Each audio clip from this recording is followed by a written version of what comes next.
Why do so many back sufferers find their pain goes up and down like a yo-yo and they don't understand why or what's making it happen? I'm going to explain why. It does very often go up and down like a yo-yo. It's because there are many different factors can aggravate the pain, and constantly your body's trying to heal itself. So that's why it goes back and forth.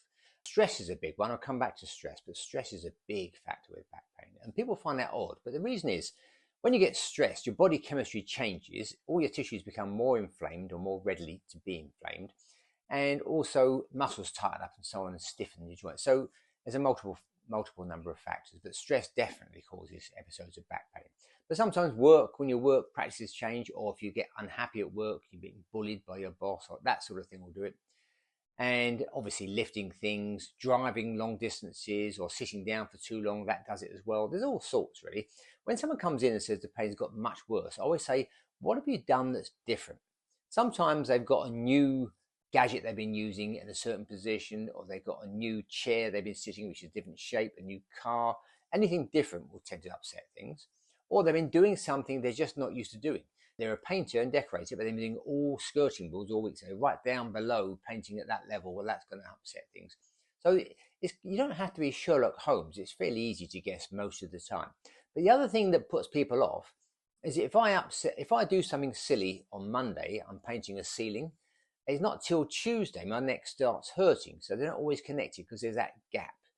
A lot of people pick something tiny off the floor and their back goes into spasm. They go, that wasn't very heavy. It wasn't that. It's what you did the day before. And it was always going to go at some point after that. It's just a tiny trigger it takes to the expression, the straw that broke the camel's back comes to mind. So it really does work that way. So you've got to be Sherlock Holmes. I saw a guy once who was getting nowhere with his back. He was getting worse and worse. So I said to him, are you stressed? He said, I'm not stressed. He said, I'm getting divorced, changing jobs and moving house, but I'm not stressed. And I just thought, well, only a man could say that. Anyway, he obviously was stressed and he got there in the end. But some people, when they're buying a house in particular, and they haven't yet signed the contract, they're selling their house, they're buying another one, there's all this interaction between all these lawyers, and at any moment it could all fall through, and they just get so tense and stiff.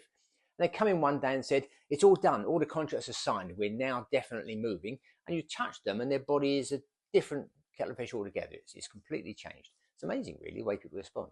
So don't worry if you're stressed today, get rid of the stress, your back will feel better. Thanks for listening.